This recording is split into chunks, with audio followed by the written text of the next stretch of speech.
creativity and talk about feeding the spirit, there's really no going back from that. Yeah. So you were like, you know, from this moment on, I'm going to take pictures of people. And it was like, it just sort of, I've always been in love with images ever since, even when I was a little girl. And in undergrad, when we were reading stories, you know, Margaret Mead's adventures with different tribes and things as a cultural anthropologist, I wanted to do that. I'm not going to say that it's off the table. Who knows? But I always, National Geographic, all these different images, worlds, other worlds, I think that's what I connected with. You know, I couldn't put the camera down. I still don't put the camera down. I would say India definitely was a catalyst for so many things, including, you know, falling in love with photography. Nice. Also, she's taken pictures of me. Yeah. And they're pretty cool. I wish I could show them to you. Yeah. But I can't do it. But I can appear it right here. See this picture? She took that picture of me. And not only did she take a picture of me, but then I decided it would be even cooler if I did this. And as you can see, this is a picture of, like, the world is ending, and this is what she did. Now let's throw it away.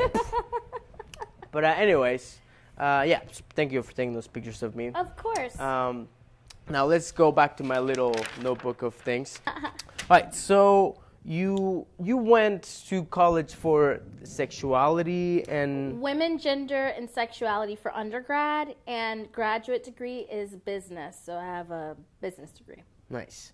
So how, or do you see some... I feel like sometimes sexual energy is very creative, or like it kind of brings. I agree. That. Do you see that kind of connection? Of course. I think I actually used very sensual language in my recent storytelling about what's seducing you.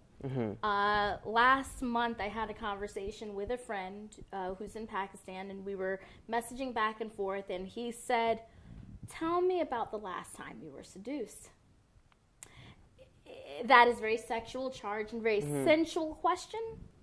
And so I thought about it, and I said, actually, as I thought about that, I don't think I ever answered his question, but it became a post on Wildly Creative. When I was 15 years old, my parents did not talk to me about the so-called, I hate that term, birds and bees, but you know, it's a phrase that people tend to use. They didn't talk to me about those things. They didn't talk to me about relationships. So I had to put the pieces together. I'd steal my mother's romance novels, hide them under my bed. There would be all these different stories I'd come across, you know, including Cleopatra unrolling out of that carpet to, you know, lure someone. I put it in my head that I wanted to seduce the world. At the time, as a 15-year-old girl, and then budding into a 21, 22, 23-year-old, you have no concept of what that really means. Yeah. What it became was a tie to the creative. What I sought to do, and how I can put it now more eloquently, I sought to seduce and be seduced by life. Anything that was calling to me, anything that I might usher in, an invitation, if you will. So I answered his question basically. I probably should tell him. He prompted this post, this story I shared about how once 15-year-old me wanted to be a seductress. I still aim to, as in the way of inviting people in creatively. I think we all should aim to be seduced and be seducers through that which we create. Doesn't mean that you have to be, you know, the next Beethoven. It doesn't mean that you're going to write the next great novel. What it means is you let even something as simple as, I don't know, a nighttime sky or air blowing across your skin just sweep you away into a moment. And I know that as life happens, as all these people say, it's difficult to let that happen, but maybe leave room to be seduced. And so to answer your question about sexual energy, we are sexual beings throughout our whole lifetimes. It's even in our expression of what we present to the world, who we are inside, how we engage with each other. It's with us. Mm-hmm.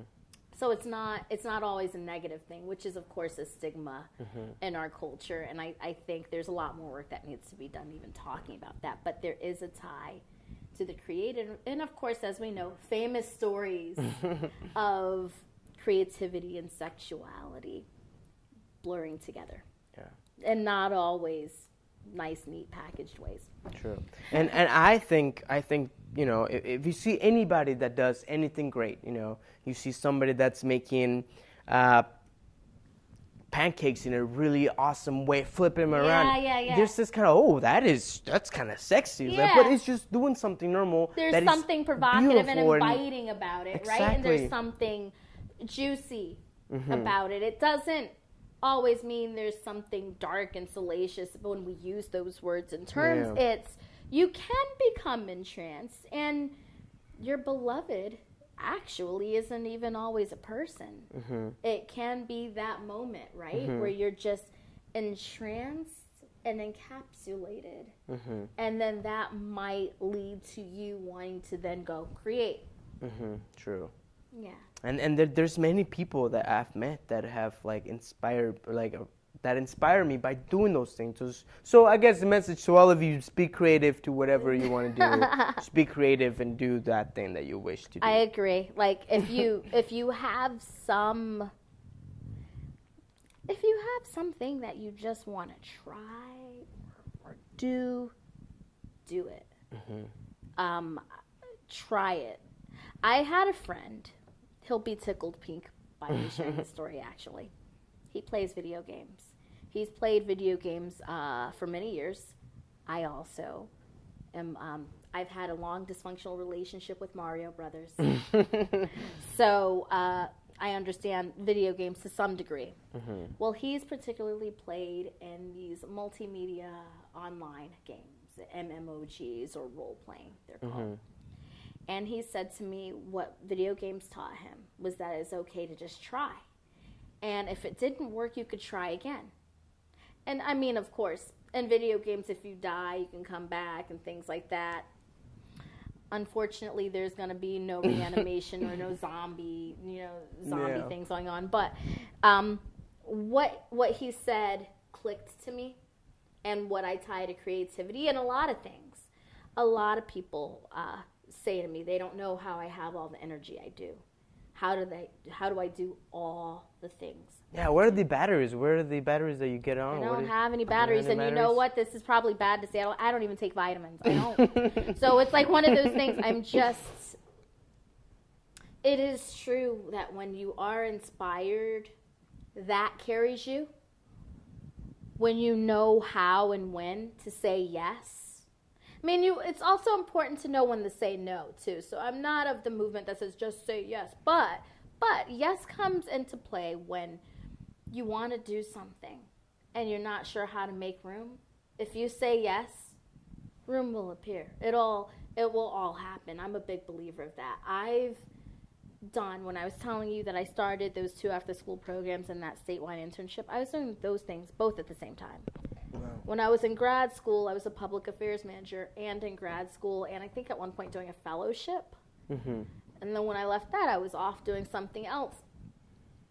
I always made room because for me, part of what I would like to do in the world is give back.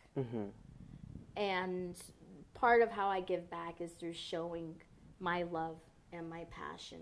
And I guess, I mean, if I could leave anything, that's part of what I do. But you know what? If you do it, room will appear. Just do it. Just as my friend would say about the video games, just try it. And if it doesn't work, you try something else. But you can't, at least you can say, you tried it. You did it. And it's not necessarily tying it to some success. I think we get hinged on what, like, for example, nowadays with social media, people want to see, well, how popular are you? How many hits did you get? If you were able to connect with at least one other person, or you got that message out for yourself because you just wanted to find voice and try, then I say that was a success in and of itself. Yeah, we kind of we are in I guess quantifying how cool you are. And we've quantified even likes. We've become the likable society. Yeah. And don't get me wrong, I love when people, like, it's almost like validation, of course. You see someone like your post or you see someone share your post. I love getting dialogue going. But also what's equally important is the people who stop me on the street and say, I did not get a chance to hit like, but I saw what you wrote and it connected with me in some way, shape, or form. And we're able to connect in that way, which is so valuable to me. So you're right. Yeah. We've become that type of, we've become such a click-heavy society. Now that determines your worth and you're a success. That's it's sad. And I hope we don't totally degrade into that. Yeah, I think we are definitely moving into like we are living the trail of things. Everything we've always done. It's there. It's like it's there.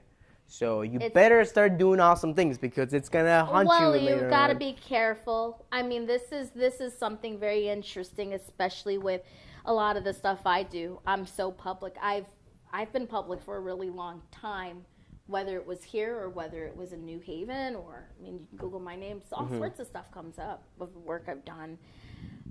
But it's also I've seen other people who have a different style than I do.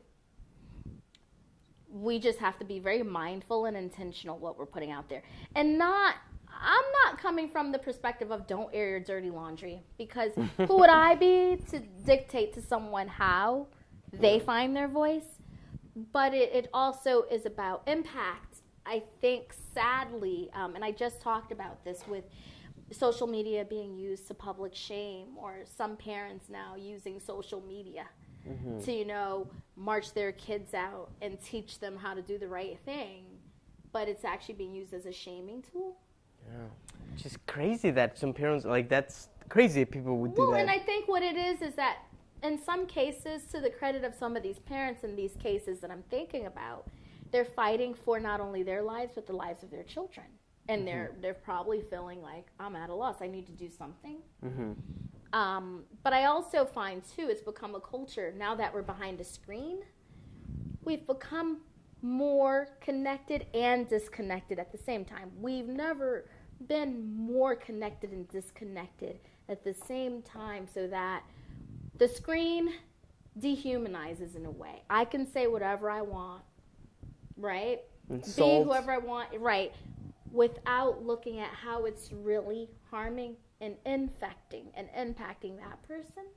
Yet at the same time, I can reach across the ocean and say hi to somebody in a quick way. So it's beautiful, but it's also tragic if we don't watch it with some of the things that have happened with how we're, I would say, abusing the technology that we have at our fingertips. Yeah. With they say it all the time, with great power comes great responsibility, and we have like an amazing power now. It's beyond what a lot of people would have imagined even 20 years ago, 15 years ago, maybe not 15 years ago, but it's crazy how much. I mean, 15 years ago we didn't have smartphones everywhere. Like everybody around the world has them. Around the world. They were in India. I saw people at spiritual services with these big phones. There was a part of me that was heartbroken about that. Even in the backwaters of southern India and Alpi, you better believe people had their smartphones. Yeah. There's something a bit heartbreaking about that. Even as someone, I'm on LinkedIn, I'm on Google+. I have several websites. I can actually say I have about 3 websites now. Nice. It's a lot of websites. You don't want to know how many email addresses I have. I mean, this is very interesting, and I've had to like cut some of that down. But I still stand by my statement. There is something heartbreaking. And there have been social commentary. There's a famous video circulating showing from sunup to sundown, everyone behind their screens. They get together and they're hanging out, and everybody's on their phones. Everyone gets quiet because they're all together, but they're hanging on their phones. It's sad. It's very unfortunate, and yet at the same time, I see the need for it. We can connect to our family, to our loved ones, and to strangers who need to seek solace in the face of another stranger through Skype. I mean, so it's... I'm not against technology. I just wish, like you said, with great responsibility, with great power comes great responsibility. We need to be more mindful of the responsibility part. True. And I also think about, for most of human existence and, life itself, really, we lived the day as the sun went up, and then the sun went down, and then we didn't, and we went to sleep. Maybe we would wake up maybe in the middle of the night, because that's something that we've known that humans did. They would wake up in the middle of the night, have this weird, people call it the God hour, when you're really intuitive and creative, and people would do stuff. People would do stuff in the middle of the night, and then go back to sleep and then do stuff, right? But our connection to the light was so important, right? And now, we are in right now it's during the day, but all day we have light in our homes, in our house, like everywhere. We've artificially, and the same thing that you're saying is what I used to always talk about. We've artificially extended ourselves, and it's no wonder why people do feel like they can't be creative, or feel like they're tapped out, because we have overextended ourselves. And I think there is a movement now trying to connect more with nature. I think even architects and engineers, when they design